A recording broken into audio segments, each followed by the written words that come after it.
The following transmission is an utterly nonsense podcast exclusive presentation. Cue that motherfucker.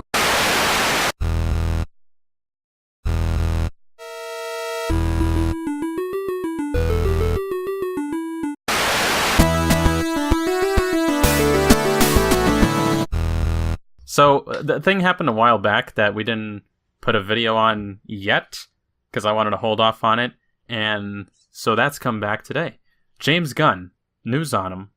So a little background. What happened with him was some guy dug up some old tweets of him where he made these jokes about, well, I don't really want to say. Yeah, so, but I mean, there's a lot we can really say pretty... about this. We didn't actually cover James Gunn at all. Like, the last thing we have about James Gunn on our channel in any sort of form is that he was apparently talking to Mark Hamill about trying to get him for Guardians 3, which is probably not going to happen now. So I mean, there's a lot of things we could talk about here. Yeah, so essentially Disney fired him over these comments that came to light, and then there was a whole kind of release the Snyder cut type, what do you call it? Petition going on for Disney to rehire him, but they said, firmly, we're not rehiring him. Sure. We're going to go with someone else. Yeah, I mean, interestingly enough, and we were just talking about this before we started recording, I didn't know, too much about the specifics behind his initial firing, who actually dug up the old tweets and who actually gunned him down. So, you said something about Mike Cernovich, who, I did a little bit of research on prior to reading this whole thing. I had heard the name before. I had no idea who the guy was. But he's apparently responsible for actually doing the research and essentially ending James Gunn's career to this point. So, basically, if you don't know who Mike Cernovich is, far-right conspiracy theorist. Well, first we encourage you to read on your own. Read on your own. But I mean, the guy's the architect of Pizzagate. He's pretty. I mean, I don't know what else you could call him aside from conspiracy theorist. It's not even really a strict or a mean term. It's just accurate, Yeah. Well, I mean, I guess you could call anyone who's come up with a conspiracy at some point a conspiracy theorist. Sure. But I mean, he seems to do that professionally. Based on what I can tell, his whole spiel as a media personality is based around these conspiracy theories. So. Yeah, and I think he makes documentary films primarily, and so certainly some of them have had the subject be some kind of conspiratorial subject. Yeah. I use subject twice. Yeah, so I mean... I'm being controlled by a robot right now. This is a new conspiracy. John is breaking news. Hashtag John is a lizard person. Yes, that is the origin of radical centrism. Yep. Okay, so Mike Cernovich... So anyway, James Gunn. So Mike Cernovich is responsible for that, just getting James Gunn fired, essentially. Yeah, I mean, I'm still sort of wondering why James Gunn, why Mike Cernovich felt the need to attack this guy that's really universally beloved. Honestly, I still have not seen any negative responses to him. I've seen a lot of people supporting James Gunn's firing and a lot of people not knowing what's going on with the whole situation, but it doesn't seem like anyone's in support of the Marvel decision. So the reason I think he brought it back up, these old tweets, was to maybe point out a double standard, or what he thought was a double standard, with how conservatives and liberals are treated on social media, how people who express not necessarily a conservative opinion, but maybe they're from that kind of background. Right. There was a thing with Roseanne where she tweeted some stupid joke and it was interpreted as some kind of racist thing, which it might have been, I don't know. Well, and then her show got canceled, right? Disney fired her, but then Disney fired James Gunn. So the double standard maybe wasn't being enforced by Disney, but maybe public opinion. I don't know, because then there was this whole petition to get her back, and you didn't really see a ton of that for Roseanne. But obviously, James Gunn is more relevant than Roseanne. Yeah, I mean, at the same time, I know Roseanne had this sort of cult fan base at one time. I know it was doing pretty well initially, but it's not exactly the same thing as a multi-billion-dollar franchise like Guardians, Yeah, right. 15 million viewers is nothing when in the grand scheme of things. But yeah, so it's not exactly the same thing, you know. I feel like I'm not sure exactly who it was that Roseanne was attacking. I thought it was Maxine Waters. I'm like thinking now that that's probably not right. I know it was a high-ranking Obama official, black woman, who Roseanne essentially compared to a gorilla. Oh yeah, that's what it was. Yeah, no, it was really just disgusting. Like I don't know what else you could say about something like that. You know, it's something that's so out of place in modern culture, and like you compare what James Gunn was saying, he was just making some dirty jokes, reference pedophilia. It's not like he was actually acting on anything. It's not like he was targeting anyone directly. But yeah, well, the thing was, he made so many of them. Yeah, that it's like you have to ask, what was he thinking? Yeah, I mean, at the same time, he's also never been accused by anyone of like committing these acts. You know, it's not like he's a pedophile in real life. Yeah, and I think that's the thing that might save him from all this is he wasn't actually accused of doing anything. It was just some really. It's not like humor. It's really not like a Me Too thing. It's more just, you know, him trying to be controversial back in the day, back before he actually had any sort of name recognition. Right. And I mean, I kind of get why Disney did it, because they always want to be seen as a family-friendly company. Yeah. And this obviously, you know, people would take it and they'd put it in their faces if they kept them on, and they say, how could you keep this guy when he said these things? But, so again, I haven't really seen too much negative feedback from people about what James Gunn said. I've seen more negative feedback, like, towards Disney about firing him. I gotta tell you, I really don't understand Mike Cernovich's motivation behind like trying to take down James Gunn. Like James Gunn specifically. I mean, I get that he's trying to stick out a middle finger towards liberal Hollywood, but you know, as far as like celebrities go, as far as like liberal celebrities go, James Gunn really isn't like that outspoken when it comes to his views. You know, I mean, you can sort of assume just based on who he is that he's going to have this sort of liberal viewpoint, but you know, I wouldn't know going in. I wouldn't automatically assume going in that he's a Democrat. You know, right? I don't know. You wouldn't really guess that initially. It's not like the first thing that you'd think of when you think of James Gunn. It's not like you know, Madonna. Or who's another big one, another celebrity who's sort of intertwined with their political views, like Sean Penn. I don't know. Oh boy, I would say Robert De Niro. De Niro's not that bad about it, though. He's not. Oh, he is. I know. I know he has his moments, but he went on the awards show, and what did he say? He just like put up his fist. I and think said, he just. Fuck Trump. Yeah, I think that was the full like text of it. He just basically said "fuck Trump," or he said, "I could kick his ass." TV. And he said that before, which he probably could. Let's be honest, it's De Niro. Yeah, well, he's getting old. He is old. So's Trump. Trump's he ain't no raging bull 70. Anymore. Yeah, he's still just I don't know. I wouldn't want to fight Robert De Niro, you know. So anyway, the reason why we mentioned James Gunn, I don't think we even brought up the main topic of why we have this video. Well, was because he has been signed on to be a writer for Suicide Squad 2. Well, the writer, we should say, specify, because unlike the first Suicide Squad, it seems like they're actually trying to like do this right, you know. I know. Well, they definitely should learn from this. If there's one thing DC can do, it's learn. I don't think they've done much of that. Yeah, they need to start, or else their ship is sunk. Yeah, I mean, if it hasn't already been. So, you know, we've said in the past, just based on what we've seen from the new trailers, based on some of the decisions they're making, it seems like they're trying to learn from their mistakes. It seems like they're trying to take fans into consideration and actually try to make good movies. So, you know, I was just looking up who actually wrote Suicide Squad. So from what I can tell and from what I've heard about like the production itself, there were a number of writers initially. A bunch of our early drafts got scrapped. David Ayer ended up writing like the final script within a 2-week span.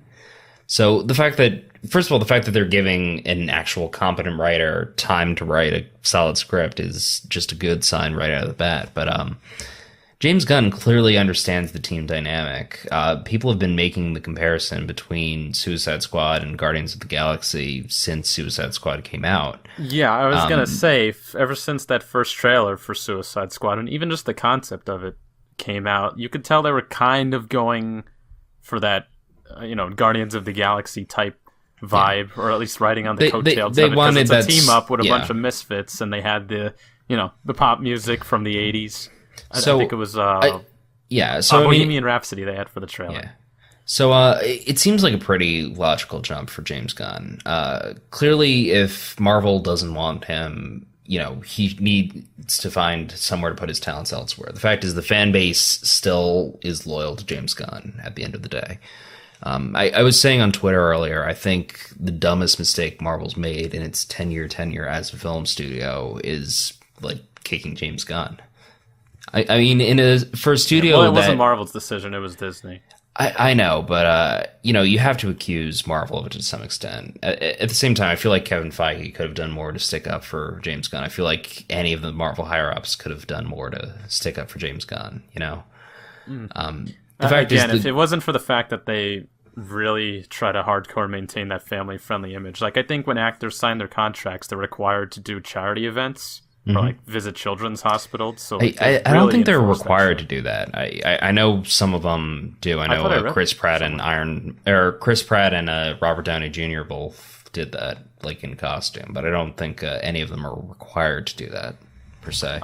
I think I saw it somewhere. It might have been one of those top 10 Watch Mojo things where it's like top 10 I definitely saw one of those. Yeah. So. Right now, he's definitely signed on to write Suicide Squad 2.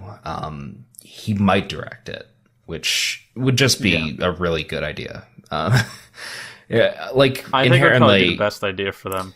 So, I mean, David Ayer clearly didn't know what he was doing with the first Suicide Squad. And I don't know if you saw Bright. I don't know anyone who saw Bright. But the fact that it had pretty much universally negative reviews, the fact that...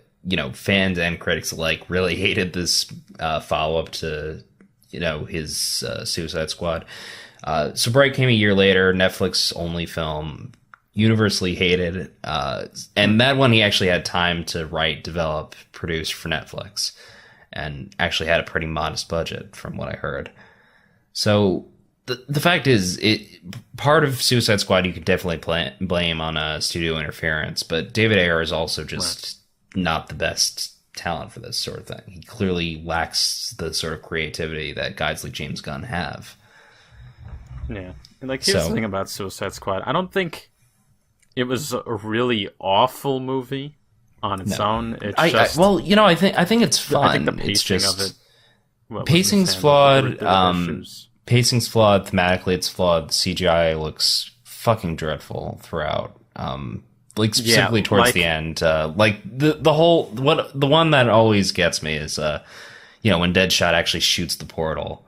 Just the whole animation of the gun there looks fake as hell. How are we gonna defeat this thing? Just throw a bomb in it and shoot it. That's probably the dumbest part of the whole big mystical thing happening. Maelstrom. How do we beat it? Just chuck this dynamite. Pew! Bang! No, it's like deeply flawed. And just the whole bullet dynamic, it's a weird ass looking shot. On top of that, the Joker was a bloody disaster. So I do have a few things to say about that. First of all, you did cover the whole Joaquin Phoenix. Joaquin Phoenix, thanks. I completely spaced out on his name. I know you have mixed feelings about the character design. I'm pretty in favor of it. Jared Leto, I don't think was a bad Joker. And, I've heard arguments that, from both sides, as to why he's great, as to why he's terrible. I think what it came down to was the character design being flawed and just the editing on the movie being just terrible, especially for a DC movie. The fact that whenever we see him, it's like through a fluorescent lens and, just completely distorting him, cutting him to bits. So basically there's no actual resonance of his original performance there. It's just like Jared Leto on screen, but not Jared Leto as the Joker, Yeah, pretty much. and- I don't know. I thought there was nothing for me, at Yeah. least, redeeming about it. It looked terrible. He sounded weird. He wasn't consistent in any of it. He was just, aha, I'm so random. I'm scary. Yeah, and I think when it comes down to it, you just really didn't need the Joker for this movie. He really served no actual really purpose other than to sell tickets, you know? That was it. He Didn't was add anything. He comes in to get Harley Quinn at the end, or he appears at some point in the movie, and then he just goes away. So, I until mean, the end. and he was such a prominent part of the advertising, too. Like, the way they set it up, it sort of felt like he was going to be the main villain, or he was going to have at least a that's what role I in the whole expected. thing. Like, we have this Joker who's just so goddamn insane that they needed to get a whole team of, like, maximum security prisoners to take him down. But Which, no, it frankly, wasn't that at all. would've- Instead, they're fighting tar monsters. Yeah, You I see mean, Harley Quinn just go, ah, and hit a tar monster with a bat. Like, what is this movie? yeah. And come to think of it, like, for as overpowered as Enchantress was, like, you know, if they had had a villain that was, like, grounded, if they had a villain that was at their level, like the Joker, who has this sort of unlimited mass of henchmen, that would have been a much more interesting, like, boss fight. That would have been a much more interesting confrontation. The fact is, the worst thing about Enchantress was that she was just such an unrealistic villain for this team to have faced. The fact is, no one on this team actually had any sort of abilities aside from, like, Diablo, but that's sort Diablo's of like, my man. but that's sort of like irrelevant when it comes to, like, magic, you know. And that's another problem. That's another problem I've just had with the DC as a whole. Like, just magic everywhere, you know. Like, you know. My problem with DC is villains. We started out let's go from Man of Steel. You start out with Zod, who I thought was fine. He was great. It was okay. I liked Zod. I don't like Zod Michael cool. Shannon. I think it's an interesting enough parallel that you could get away with that. Honestly, I think the character was kind of dull and two dimensional, but. As far as the thing was, I understood him, like, even more than Thanos. See, Zod was genetically engineered to be this militaristic protector of his people. So that's you can understand his goal. I mean, I can point out the flaw with that right now if you want me to, but the fact that you can't genetically engineer a personality, it's just ludicrous. But well, how do you know? Well, I mean, genetically, we are born.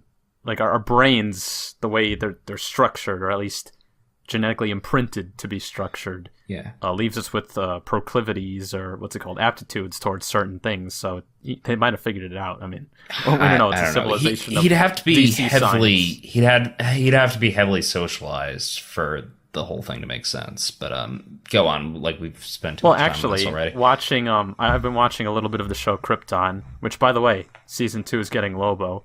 But they kind of show how this society is all based on heavily socializing people to their specific niches right from birth. And they have all these family caste systems. But So anyway, moving on from that. Then Dawn of Justice, you have Luthor, who I didn't think was terrible, but he acts more like the Joker than the Joker I mean, did. I will say, ultimate cut of BVS, Luthor's actually a pretty solid villain.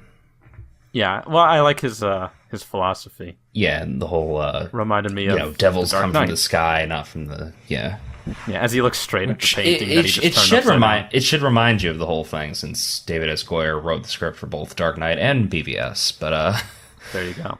Yeah, no, I mean, there's a clear connection there. The philosophy is pretty solid. Yeah. But then it gets worse, right? Yeah, well, you got Doomsday too in that. But, then we have moldy-looking, ugly, Incredible Hulk 2008 Abomination Doomsday. He basically is Abomination, honestly. Same skill set and everything. He just sucks. He was... I don't even know what he did. He was, like, too overpowered. He was blasting huge destroyer from Thor lasers out of his face. It was an excuse to bring Wonder Woman out, honestly. Yeah, well, that was badass, but... Yeah. No, Wonder Woman was one of the highlights of that movie. Honestly, it's one of my favorite DC scores to date, you know? Yeah, I do like it. Yeah, ridiculously cool. Then we had Suicide Squad, which again was, I don't even think Enchantress called was Joker definitely a a villain, problem. but Enchantress was terrible, yeah. What was number 4? Then you have Justice League. Okay, I thought there was one in between. No, I guess that's only 4 Oh, well, so Wonder far, Woman. Right? Oh, Wonder Woman, Ares. Yeah. Which you know what he I was didn't like two-dimensional. Yeah. Yeah, he was pretty two-dimensional. Two-dimensional and ridiculously overpowered. The fact that Wonder Woman was able to stand up to him at all, despite him being the fucking god of war, like the physical manifestation of all the violence in the world, you know?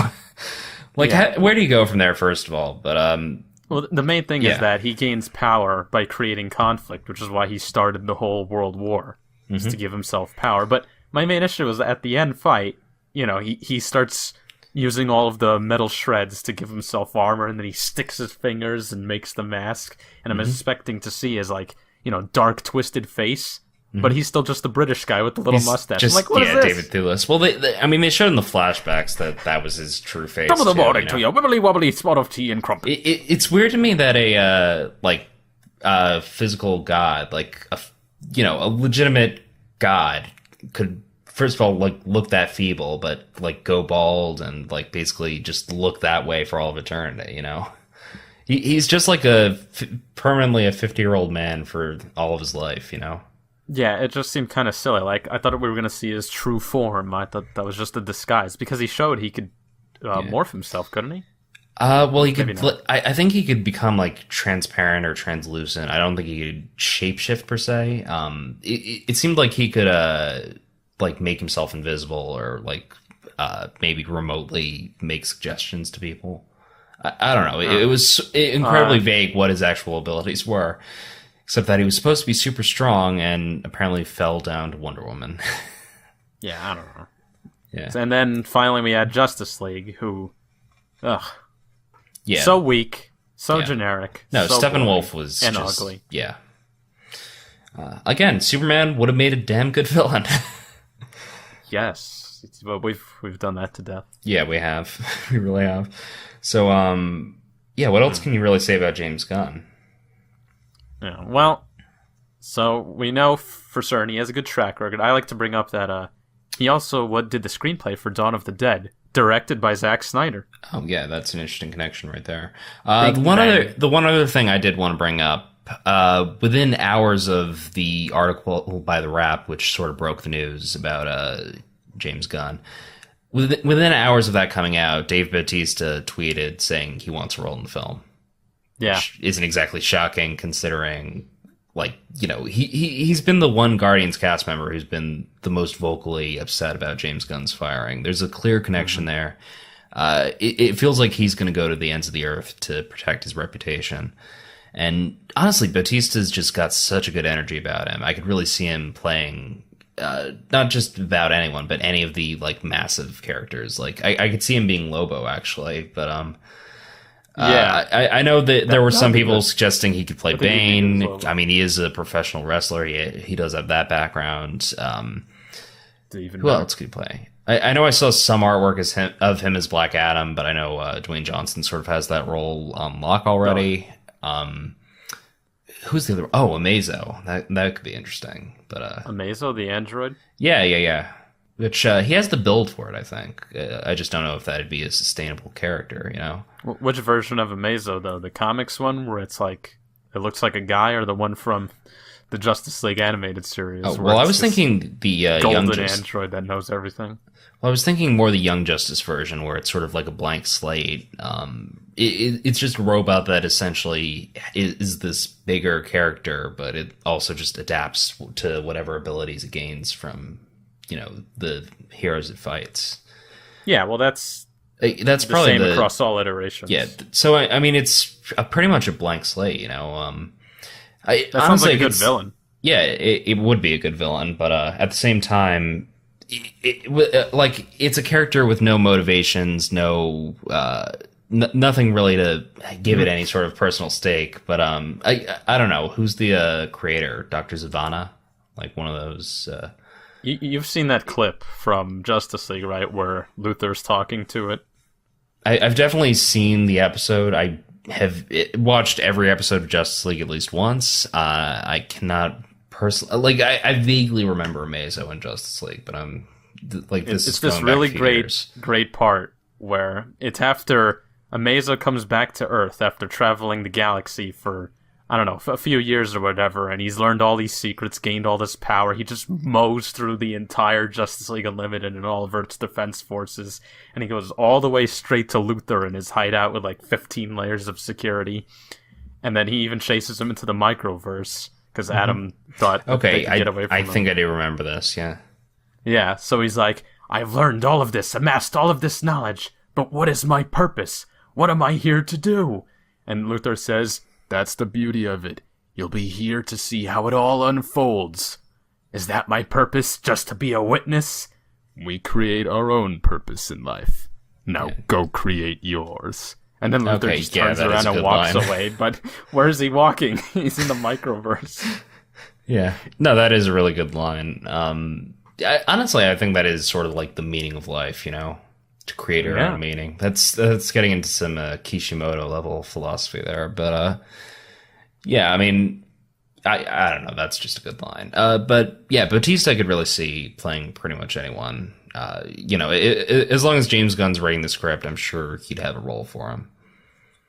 Yeah. Well, I will say this: I had no interest in another Suicide Squad, but now that there's the guy who did the thing that I think they were trying to mimic, actually doing this movie, I have 2% more interest. No, I'm definitely a little more excited for this than I was initially. You know, realistically, it's DC. I'd probably see it no matter what. But this gives me hope that it'll actually be a pretty entertaining movie. You know, I just to recap quickly, I really do think this is one of the like best moves DC could make, and you know, good on James Gunn for first of all like landing back on his feet, but just really sticking it to Disney. You know, going for their direct competitor, but like in a way that still fits his style. You know. Yeah. I mean, at the end of the day, it's shit on Twitter, and Twitter just gets people in trouble, which is why I highly advocate for no one to use it. Just get rid of it. If you're a public figure, don't do anything except like maybe what I do, right? Just promote our stuff. You know, don't tweet stupid shit is what it comes down to. Like, don't say anything on Twitter or online in general that you wouldn't say in person. You know? Yeah. Well, it's tough because honestly, people are just stupid. Let's leave it at that. Yeah. I mean, even if you have private conversations now, if someone doesn't like you, they'll just take what you said and say, "Whoop, hey, media, guess what this guy said." Yeah. Yeah, it really is kind of a screwed up world we're living in nowadays. You know, the fact that we are getting to a point where due process is starting to mean less and less. Interestingly enough, I just like heard this thing. I'm taking this comparative politics course. Apparently, like France's legal system's the complete opposite of ours, where theirs is like guilty until proven innocent, which just seems like a really bad idea. But clearly, that's a functional justice system in some parts of the world. So just be happy we do have due process. Yeah. So just be happy we have the level of due process we do have. Be happy that outside of the Me Too movement, people actually are tried like effectively to some extent. If you can, I mean, there's a lot of problems with our own legal system, but you know, at least we don't treat all people as convicts. Like if there's some doubt about their whole situation. I think the main thing you always have to keep in mind is, you know, because like you said, innocent until proven guilty, it's on the one making the claim to prove what's going on. Like, absolutely. It's set up so that the person who's being accused, they don't have to say anything. The one who's making the claim has to provide evidence that will make it beyond a shadow of a doubt that this person did what they're saying they did. Yeah, which for what it's worth, in a court of law. Which for what it's worth, that's how all science works. That's how social science works, you know? Yeah, that's true. Statistical analysis always have to be above a certain confidence level or below a certain point where you say, okay, these results, given the same process to do the same test again, it's statistically highly unlikely that you see this without a certain effect. Yeah, well, now you're just getting deep into research methods, but yeah, I'm so butchering this explanation. I took AP statistics so long ago, but I think you get the point. Yeah. The point is, you got to prove it. All right. Yeah. We can't just run with things because someone said it. Yeah. Mm-hmm. And don't just take our word for it. Do your own research. Yeah, no, seriously, this is a really hot button issue right now, and without really taking a stance on this whole thing, and I really think we've been mostly neutral throughout this whole thing, without getting too deep into our own personal politics.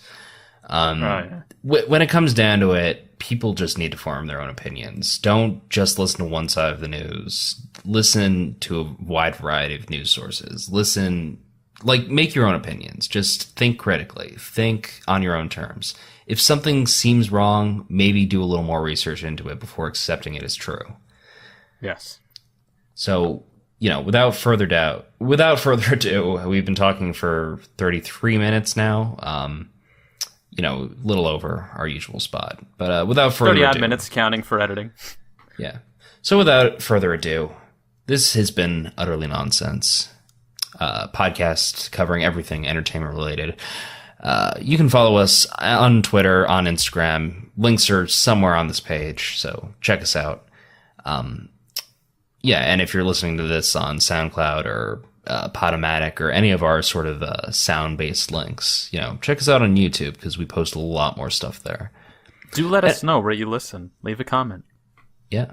So, I'm CJ DeLeo, joined as always alongside John Kaggs. This has been Utterly Nonsense. Cue that 8-bit music outro. I really butchered that, didn't I? Listen.